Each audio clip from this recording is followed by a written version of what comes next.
akidah Imam Syafi'i seperti akidah Al-Quran dan Sunnah, yaitu Allah SWT di atasnya. Ya, kalau ada yang mengklaim bahwasanya Imam Syafi'i berpendapat seperti orang-orang ahli filsafat mengatakan Allah di mana-mana, ya, maka pastikan dia telah berdusta. Tunjukkan di kitab mana Imam Syafi'i mengatakan demikian. Qul hatu burhanakum in kuntum shadiqin. Katakan mana bukti kalian jika kalian memang jujur. Ya.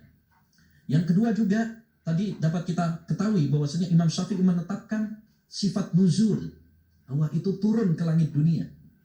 Hal ini sebagaimana disebutkan dalam hadis-hadis yang sahih. Ya, dalam Bukhari Muslim.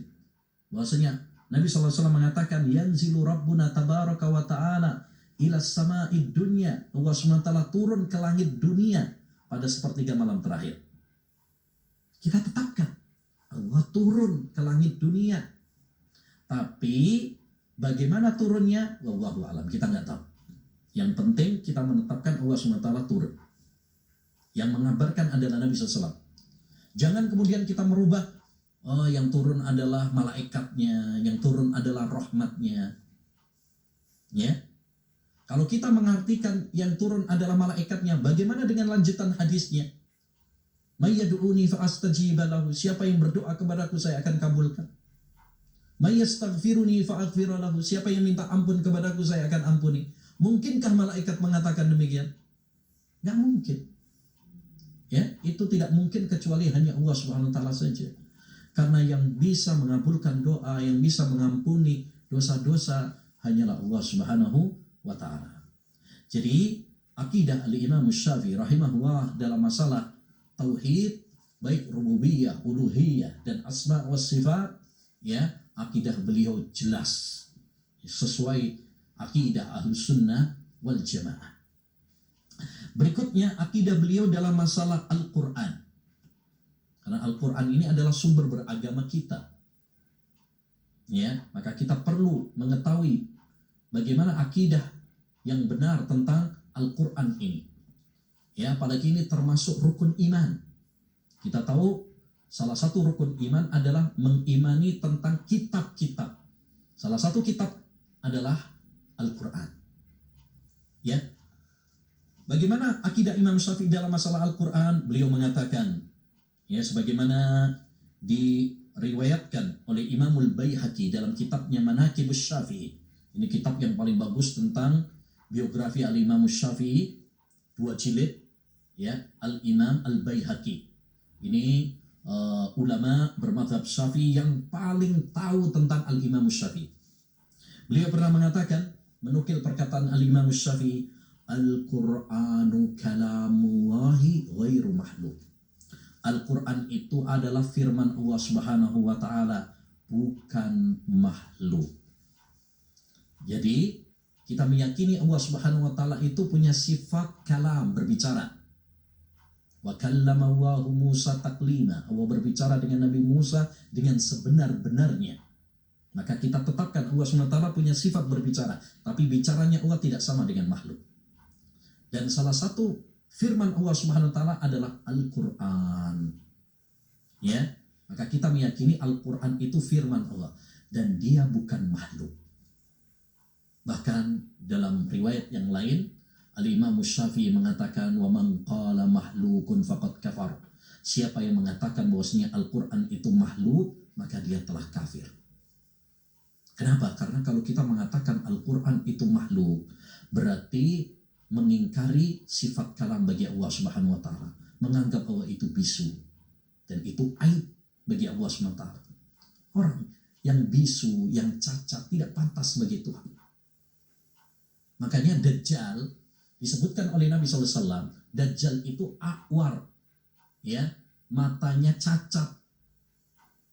Ketika dia mengaku sebagai Tuhan, tidak pantas sebagai Tuhan karena dia sendiri cacat. Karena yang cacat tidak pantas sebagai Tuhan.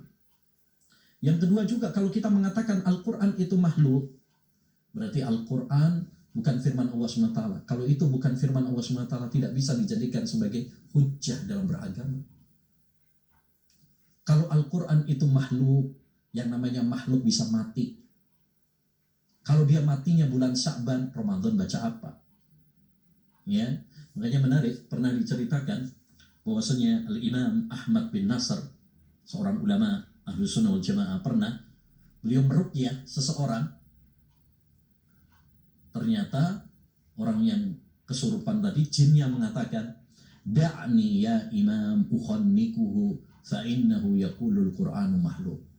Wahai imam, biarkan saya mencekik-cekik orang ini karena dia mengatakan Al-Qur'an itu adalah makhluk.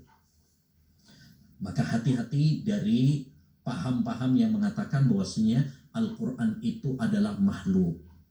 Ya, seperti pahamnya orang-orang ahli filsafat, orang-orang liberal, ya, mengatakan bahwasanya Al-Qur'an itu bukan firman Allah Subhanahu wa taala, itu hanya ucapan Muhammad, buatan Muhammad.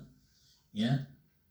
Karena kalau makhluk, akhirnya mereka berani sampai mengatakan, seperti tokoh liberal dulu pernah mengatakan Al-Qur'an itu bisa dikritik. Ya, sehingga sampai ada yang berani menginjak-injak Al-Qur'an. Karena bagi mereka Al-Qur'an cuma makhluk, bukan firman Allah SWT, sehingga tidak ada pengagungan kepada Al-Qur'an. Na'udzubillah min dzalik. Kemudian yang terakhir, ya, di antara akidah Al-Imam Asy-Syafi'i rahimahullahu taala, yaitu akidah dalam masalah iman kepada hari akhir. Ya, Imam Syafi'i mengimani tentang hari akhir.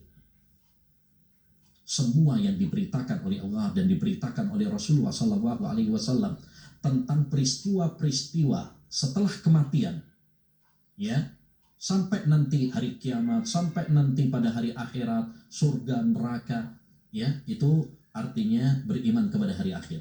Kata Imam Syafi'i, wa inna adzabal qabri haq, sesungguhnya azab kubur itu benar adanya. Wa musa'alata ahlil kuburi haq, dan pertanyaan untuk ahli kubur, yakni pertanyaan malaikat Munkar dan Nakir kepada mayit, itu adalah hak, benar adanya. Wal ba'sa wal hisab, dan kebangkitan, yakni dibangkitkannya manusia setelah mati, ya, itu adalah benar. Wal hisab, demikian juga hisab, ya, semua kita nanti akan ditotal amal kita dan dibalas oleh Allah Subhanahu wa taala, ya, sesuai dengan perbuatannya. Wal jannah wan nar, dengan demikian juga surga dan neraka. Wa ghaira dzalik, demikian juga hal-hal yang lain, mimma ja'at bihi sunan, yang terdapat di dalam hadis-hadis Nabi. Wa dhaharat ala alsinatil ulama, dan ditegaskan oleh para ulama, hak itu adalah benar. Jadi Imam Syafi'i rahimahullahu taala, ya, menegaskan dalam perkataan ini bahwa wajib bagi kita untuk mengimani semua peristiwa yang ada dalam Quran dan ada di dalam hadis. Salah satunya beliau tadi menyebutkan tentang siksa kubur. Wajib bagi kita meyakini siksa kubur itu ada. Ya, makanya Nabi Shallallahu Alaihi Wasallam mengajarkan kepada kita setiap sholat, ketika tasyahudul akhir, untuk berdoa, Allahumma inni a'udzubika min adzabil qabr. Ya Allah, aku berlindung kepadamu dari siksa kubur. Nah, ini penting karena sebagian orang dari kalangan ahli filsafat, orang-orang Mu'tazilah, tidak percaya dengan siksa kubur. Kalau sekarang bagaimana, Ustaz? Tetap ada sebagian orang itu yang nggak percaya. Ya, ada sebagian orang menulis sebuah buku, ya, tak ada siksa kubur. Diskusi filsafat tasawuf modern. Dalam buku tersebut dia mengatakan siksa kubur itu tidak ada. Demikian juga orang-orang Mu'tazilah, ya, dengan gaya baru, nama baru, casing baru, ya, walaupun dengan nama baru, ya. Mungkin sekarang nggak ada kelompok yang menamakan diri mereka kami adalah Mu'tazilah, tapi dengan gaya baru. Ya, contoh seperti Hizbut Tahrir misalkan. Hizbut Tahrir adalah Mu'tazilah gaya baru, seperti yang dikatakan oleh Syekhul Albani rahimahullahu taala. Ya, kata Syekhul Albani, beliau mengatakan Hizbut Tahrir Mu'tazilatul Asr. Hizbut Tahrir itu Mu'tazilah gaya baru. Mereka tidak percaya dengan siksa kubur. Salah satu akidah mereka. Nah, hal-hal seperti ini yang perlu kita ketahui supaya kita waspada dari akidah-akidah yang bertentangan dengan Quran, bertentangan dengan hadis. Karena ini akidah yang sangat berbahaya. Ya, akidah yang bertentangan dengan Quran, bertentangan dengan hadis, dan bertentangan dengan kesepakatan para ulama. Tidak ada seorang ulama pun yang tidak percaya dengan siksa kubur. Nggak ada. Termasuk Imam Syafi'i tadi, beliau termasuk ulama yang menegaskan bahwasanya siksa kubur itu ada, ya, surga dan neraka itu ada, hari kebangkitan itu ada, hisab itu ada. Pokoknya semua yang ada dalam Quran dan hadis tentang peristiwa-peristiwa kematian, kata beliau, wajib bagi kita untuk mengimaninya. Dan ini penting, ya, karena ketika kita beriman kepada hari akhir, maka kita akan semangat beribadah, mempersiapkan bekal kita, ya. Makanya Nabi SAW menganjurkan kepada kita untuk sering-sering ingat mati. Aksiru dzikra hadimil ladzat. Sering-seringlah kalian mengingat penghancur kelezatan, yaitu kematian. Bahkan sering sekali dalam Quran dan hadis digandengkan antara iman kepada Allah dengan iman kepada hari akhir. Man kana yu'minu billahi wal yaumil akhir.